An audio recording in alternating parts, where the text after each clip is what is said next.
Hello, good morning. મારું નામ છે ગોલચંદ મહેતા. હું ધોરણ 5માં અભ્યાસ કરું છું. આજે હું તમને ગધેડો અને શિયાળ વિશે વાર્તા કહીશ.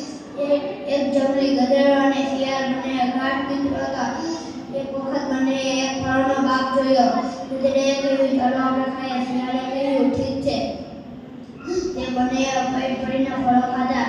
ગધેડાએ કહ્યું, આવી સુંદર રાતમાં મને ગાયન ગાવાનું મન થયું છે.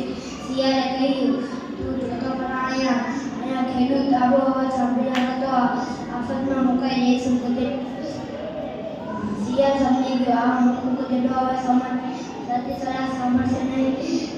તે ત્યાંથી સરકી ગયું. એક ઝાડના ઝૂંડ નીચે છુપાઈ ગયું.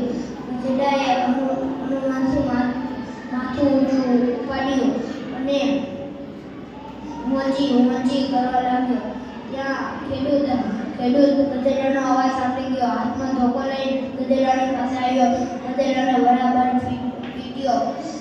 ખેડૂતના જવા પછી શિયાળ ત્યાં ગધેડા પાસે આવ્યું. શિયાળે કહ્યું, તને મારા સંકેત માટે ઇનામ મળ્યું.